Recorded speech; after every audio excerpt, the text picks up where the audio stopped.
unfolding in a neutral plane of Tamriel, perhaps a vast, shattered ruin under a stormy sky, with no environmental advantages.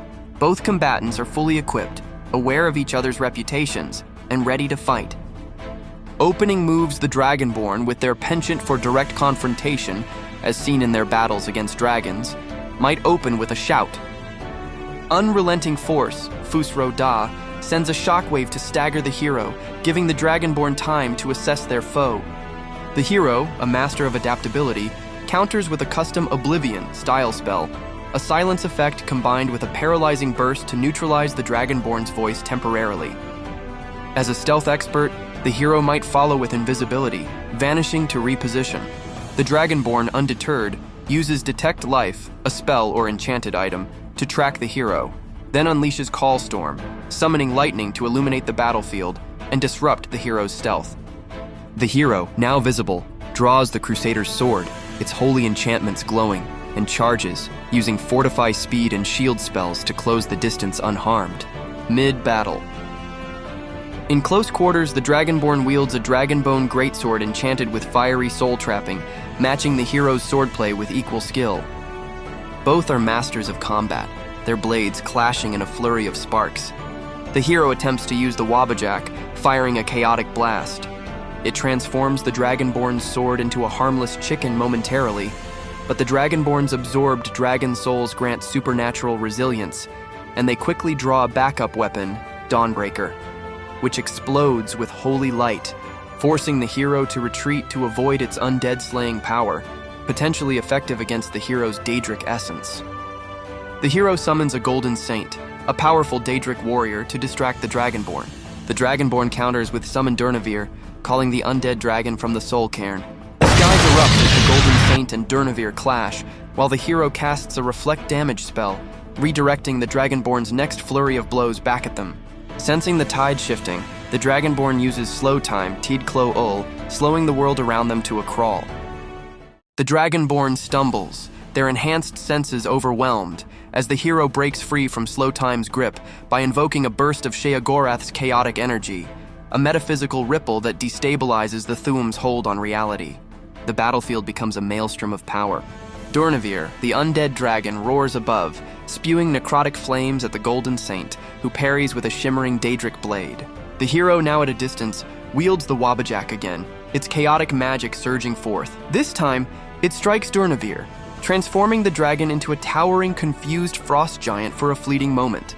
The Dragonborn, recovering from the illusion spell, snarls and shouts Dragon Rend, Zulme Gut, forcing the transformed Durnavir to plummet to the ground, its draconic essence momentarily disrupted despite its undead nature. On the ground, the hero presses their advantage, casting a devastating Area of Effect spell, a combination of fire, frost, and shock that blankets the ruins in elemental fury.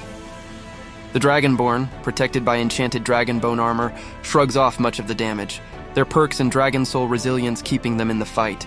They counter with Become Ethereal, Fime Z Gran, turning intangible to avoid the hero's onslaught. As they phase through the elemental storm, the Dragonborn closes the distance, rematerializing with a two-handed swing of their greatsword, aimed at the hero's chest. The hero, ever adaptable, parries with the Crusader's shield, its divine enchantment absorbing the blow and retaliating with a burst of holy light. The Dragonborn winces, their armor scorched, but their dragon souls fuel their endurance. They shout Disarm, Zunhalvik, wrenching the Crusader's sword from the hero's grasp. The blade clatters across the ruins, and the hero, undeterred, summons a bound Daedric blade, its otherworldly edge glowing with malevolent energy. They retaliate with a flurry of strikes, their blade skill honed to perfection, forcing the Dragonborn to block with their greatsword. Above, the frost giant devoted to Durnavir takes flight again, only to be engaged by a freshly summoned Dark Seducer, the hero's Daedric reinforcements shifting the aerial battle. The Dragonborn, sensing the need to escalate, calls upon Odahviing, another dragon ally, whose fiery breath rains down on the hero's summons. The ruins quake as dragonfire and Daedric magic collide, the air thick with smoke and the stench of ozone. The hero, tapping into their mantling of Sheogorath, unleashes a new tactic, a reality-warping aura of madness that distorts the Dragonborn's perception of time and space. The Dragonborn sees multiple heroes flickering around them, each wielding a different weapon Wabbajack. Crusader's sword, a bound bow. The Dragonborn, relying on their draconic instincts, eye counters with clear skies, Lakva Kor, dispelling the chaotic illusions with a burst of primal clarity. The true hero stands revealed, but the effort costs the Dragonborn precious focus. Seizing the moment, the hero casts a paralyzing spell, freezing the Dragonborn in place. They raise the Wabbajack, its chaotic energy crackling and fire. The blast strikes true, but the Dragonborn's absorbed souls flare, resisting the transformation. Instead, the Wabbajack's magic misfires, conjuring a swarm of rabid bunnies that absurdly charge the hero, nibbling at their ankles. The Dragonborn, freed from paralysis, laughs grimly, their voice gathering for a devastating shout. They unleash Soul Tear, Ri Va Zol, a shout that rips at the hero's very essence, threatening to tear their soul from their body. The hero's mantling of Sheogorath saves them. The Mad God's essence anchors their soul, rendering the shout's effect incomplete. But the pain is excruciating and the hero staggers, their Daedric aura flickering. They retaliate with a summon, a massive flesh Atronach from the Shivering Isles, its grotesque form lumbering toward the Dragonborn. The Dragonborn, undaunted, switches to Oriel's bow, knocking an arrow infused with sunlight. They fire, and the arrow streaks through the air, striking the flesh Atronach and disintegrating it in a burst of divine radiance. The hero, realizing the tide could turn, channels their full Sheogorath essence, their eyes glowing with manic intensity. The ruins around them twist, the ground sprouting thorns and the sky raining cheese, a surreal manifestation of the Mad God's power.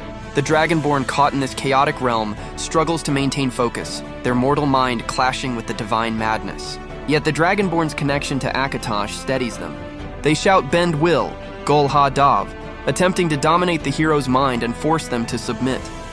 The hero, partially a Daedric entity, resists the Thuum's influence, their Sheogorath mantle laughing off the attempt with a cackling echo. The Dragonborn, frustrated but resolute, draws Mirak's staff, spraying a torrent of writhing tentacles that lash at the hero, binding their arms momentarily. The hero breaks free with a surge of destruction magic, a fireball exploding outward, but the Dragonborn dodges with preternatural speed, their perks and dragon souls enhancing their agility. They close in, wielding Mirak's sword, its venomous enchantments dripping with corruptive energy. The hero counters with the Crusader's mace retrieved from the ground, its holy power clashing with the sword's dark magic. Sparks fly, the air humming with the collision of divine and Daedric forces. The battle reaches its climax as both combatants, bloodied but unyielding, prepare their final gambits. The hero, fully embracing their Sheogorath mantle, summons the power of the Shivering Isles itself, a swirling vortex of madness that threatens to unravel the Dragonborn's sanity. The Dragonborn, channeling their draconic essence, roars dragon aspect, Mulka Div, their body glowing with the power of a dragon, armor shimmering with ethereal scales, and strength amplified to godlike levels. The two charge, reality itself bending under the weight of their power. The hero swings the Wabbajack one last time, its chaotic beam meeting the Dragonborn's final shout, unrelenting force, amplified by dragon aspect. The collision of Thuum and Daedric magic tears the battlefield asunder, stones vaporizing, the sky splitting. For a moment, both stand locked, their wills clashing as mortal, divine, and Daedric energies intertwine. In the end, the Dragonborn's edge lies in their Thuum and cosmic destiny. Their defeat of Alduin, a god bound to end the world, suggests a metaphysical weight that surpasses the hero's feats, even with their mantling of Sheogorath. The Thuum, as tonal magic, manipulates reality at a fundamental level, and Dragonrend could exploit the hero's partial Daedric nature, grounding their divine essence momentarily. The Dragonborn's absorbed souls also grant them resilience and adaptability, allowing them to endure the hero's chaotic assaults and outlast their madness. The hero of Kvatch, while immensely powerful and versatile, relies on their partial Daedric transformation, which is not yet complete.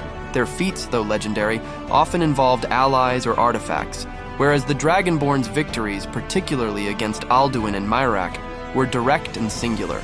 The Dragonborn's divine spark from Akatosh and their mastery of the Thuum give them a slight edge in this cosmic clash.